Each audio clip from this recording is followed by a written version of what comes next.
హరి ఓం. శ్రీ మహావిష్ణు పురాణం 7వ భాగం. మధుకైఢవ సంహారం. విష్ణు మాయను ఆవాహింపచేసుకున్న శ్రీ మహావిష్ణువు అనేక వేల సంవత్సరాలు యోగ నిద్రలోకి వెళ్ళిపోయాడు. కొన్ని వేల సంవత్సరాల నిద్ర తరువాత శ్రీ మహావిష్ణువు ఉచ్ఛ్వాస నిశ్వాసల నుండి ఒక శబ్దం ఉత్పన్నమైంది. ఆ శబ్దం క్రమక్రమంగా ఓంకారంగా మారి ప్రణవనాదమయ్యింది. ప్రణవనాద శబ్దానికి సృష్టికర్త అయ్యాడు కనుక విష్ణువు శబ్ద బ్రహ్మ అయ్యాడు. ఈ ఓంకార శబ్దము నుండి శబ్ద రూపమైన వేదము ఆవిర్భవించింది కనుక మహావిష్ణువు వేద మూలమైన వేద బ్రహ్మగా ప్రసిద్ధి పొందాడు. వేదము ఉచ్ఛ్వాస నిశ్వాసగా చేసుకుని నిద్రిస్తున్న విష్ణువు నాభి నుంచి ఒక పుష్పకాండము జనించి పెరగసాగింది. ఆ కాండము పైన ఒక మొగ్గ ఏర్పడి పుష్పించి ఆ మహాపద్మము అయ్యింది. 16 రేకులు గల ఆ మహాపద్మము ప్రకృతికి ప్రతిరూపమైనది. యోగ నిద్రలో ఉన్న మహావిష్ణువు మాయా మోహితుడై ఉండడం వలన అతని శరీరము నుండి ఒక భ్రమరం జనించింది. 9 రూపము దాల్చిన మహావిష్ణువు మహాపద్మము వాలి ప్రణవనాదము చేస్తూ పద్మముతో సంపర్కమయ్యాడు. పురుషుడు ప్రకృతి సంపర్కము వలన పద్మము నుండి విష్ణు తేజస్సుతో చతుర్ముఖుడు చతుర్భుజుడు బంగారు ఛాయ శరీరముతో పద్మ సంభవుడు జన్మించాడు. ఉదరములో పుట్టుకతోనే హిరణ్యము కలిగి ఉండటం వలన హిరణ్య గర్భుడు అయ్యాడు. పరబ్రహ్మము తేజస్సు నుండి పుట్టిన పరబ్రహ్మపుత్రుడు బ్రహ్మ అయ్యాడు.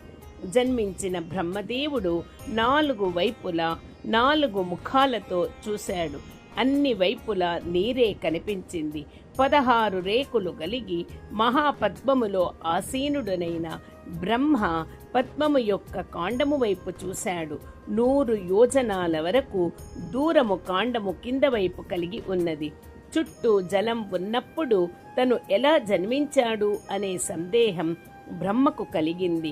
సమాధానంగా ఓంకార నాదము వినిపించసాగింది. ఈ ఓంకారము జపిస్తే తన జన్మ రహస్యం తెలియవచ్చు అని అనిపించి ఓంకారము జపిస్తూ ధ్యాన నిష్ఠలో మునిగిపోయాడు. అనేక సంవత్సరాల జపము తర్వాత బ్రహ్మదేవునికి దివ్య దృష్టి లభించింది. దివ్య దృష్టితో తన జన్మకు కారకుడైన శ్రీ మహావిష్ణువు అనంత జలరాశిపై యోగ నిద్రలో కనపడ్డాడు. ఆ శరీరవాణి శయనిస్తున్న నారాయణుడే నీ తండ్రి అని పలికింది. తన తండ్రిని చూసిన ఆనందముతో బ్రహ్మదేవుడు చేతులు జోడించి భక్తి శ్రద్ధలతో నమస్కరించాడు. ఆయన ముఖం వెంట ఓం నమో నారాయణాయ అని అష్టాక్షరి మంత్రం పుట్టుకు వచ్చింది.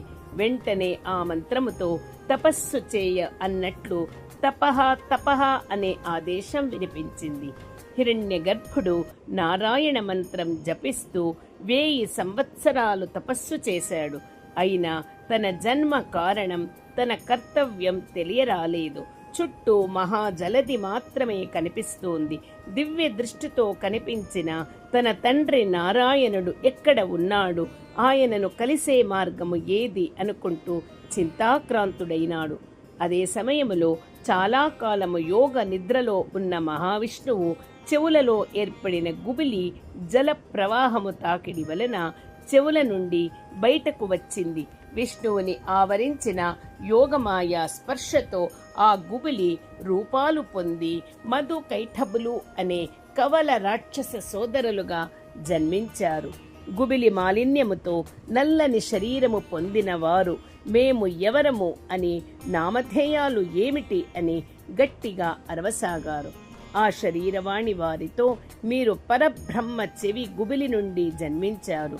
మీ నామధేయాలు మధుకైటభులు. మీకు స్వేచ్ఛామరణం వరముగా లభించింది అని పలికింది. వారు అహంకారం పొంది మమ్మల్ని ఎదిరించేవారు ఎవరైనా ఉన్నారా అంటూ సవాలు చేస్తూ నీటిలో ఈదుతూ ముందుకు వెళ్లారు. 100 యోజనాల దూరం వెళ్ళగా ఒక మహాపద్మము కనిపించింది. ఆ పద్మము నుండి ఓం నమో నారాయణాయ అని జపము చేస్తున్న శబ్దం వినిపించసాగింది. మధుకైటభులు కాండము పట్టుకొని పైకెక్కి బ్రహ్మ ఎదుట నిల్చున్నారు.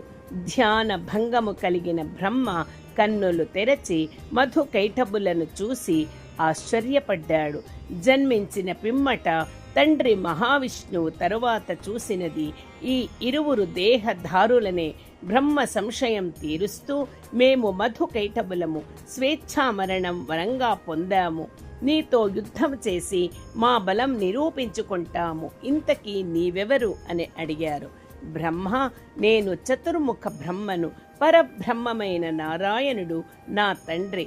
నా జన్మకి కారణం, నా కర్తవ్యం తెలుసుకోవాలని తపస్సు చేస్తున్నాను కనుక మీతో యుద్ధము చేయలేను అనడంతో మధుకైటభులు, అయితే మీ తండ్రి ఎక్కడో చెప్పు, ఆయనతోనూ యుద్ధం చేస్తాము అన్నారు. బ్రహ్మ నిట్టూర్చి, నా తండ్రి నారాయణుడు ఎక్కడ ఉన్నాడో తెలియదు. నారాయణ మంత్రం జపించడము వలన లభించిన దివ్య దృష్టితో ఒక్కసారి మాత్రమే చూడగలిగాను అని సమాధానమిచ్చాడు. అయితే మంత్రం మాకు ఉపదేశించు, మేము ఆయన దర్శనము పొంది యుద్ధము చేస్తాము అని మధుకైటభులు అనడముతో బ్రహ్మ తాను సృష్టించిన నారాయణ మంత్రం మరొకరికి ఉపదేశము చేసి గురుస్థానం పొందుతున్నాడు అని సంతోషపడ్డాడు. అష్టాక్షరీ మంత్రాన్ని మధుకైటభులకు ఉపదేశించాడు. నారాయణ మంత్రం జపం చేస్తూ 1000 సంవత్సరాలు గడిపారు. తాము జపించేది ముక్తి ప్రసాదించే దివ్య మంత్రం అని వారికి తెలియదు. మంత్రసిద్ధి లభించడంతో వారు బ్రహ్మను వదిలి నారాయణుడు ఉండే ప్రదేశానికి వెళ్ళారు. నారాయణుడు నిద్రలేచి వీరిని చూశాడు. మేము నీతో యుద్ధం చేయాలని మంత్రం జపం చేశాము, మాతో యుద్ధము చేయి అని మధుకైటభులు కోరిన కోరికకు అంగీకరించి విష్ణువు యుద్ధానికి సిద్ధమయ్యాడు. యుద్ధం ప్రారంభమై 5000 సంవత్సరాలు గడిచాయి. ఎవరికీ విజయము లభించలేదు. మహావిష్ణువు నారాయణ మంత్రము జపముతో అజేయులైన వీరిని జయించడం సాధ్యము కాదు. ఉపాయముతోనే వీరి సంహారం చేయాలి అని తలిచి వారితో, నాతో ఇంతకాలం పోరాడిన మీ శౌర్యం నాకు నచ్చింది. మీ వీరత్వానికి మెచ్చి వరం ఇస్తాను, కోరుకోండి అన్నాడు. మధుకైటభులకు విష్ణువు తమ శౌర్యాన్ని పొగిడేసరికి గర్వం కలిగి, మమ్మల్ని జయించలేని నీవు వరము ఇవ్వటము ఏమిటి? మేమే నీకు వరం ఇస్తాము, కోరుకో అని అహంకారముతో పలికారు. వెంటనే విష్ణువు, మీరు వరం ఇచ్చేది నిజమైతే మీరిరువురు నా చేతిలో మరణించేట్లు వరం ఇవ్వండి అని వరం కోరాడు. మధుకైటభులు ఉలిక్కిపడ్డారు. తమ అహంకారమే తమ చావు తెచ్చింది అని గ్రహించారు. తప్పించుకునే ఉపాయం ఆలోచించి, నారాయణ, నీవు కోరిన వరం ఇస్తున్నాము. ఆడిన మాట తప్పము, కానీ ఒక నియమము పాటించాలి. నీరు లేని చోట మాత్రమే మమ్మల్ని నీవు సంహరించగలవు అన్నారు. సమస్తము నీటితో నిండి ఉంది కనుక విష్ణువు తమని చంపలేడు అని ధైర్యం వారిది. విష్ణువు దుర్గాదేవిని మనస్సులో తలుచుకొని, దేవి, మధుకైటభులను సంహరించే శక్తి నాకు ప్రసాదించు అని అడిగాడు. దుర్గాదేవి వెంటనే ఆ మాయాశక్తి ప్రసాదించింది. విష్ణువు వెంటనే తన ఊరువులను అంటే తొడలను పెంచి వాటితో మొత్తము నీరు కనబడకుండా ఆక్రమించాడు. మధుకైటభులను విష్ణువు చేతిలో తమ మరణం తప్పదని అర్థమయ్యింది.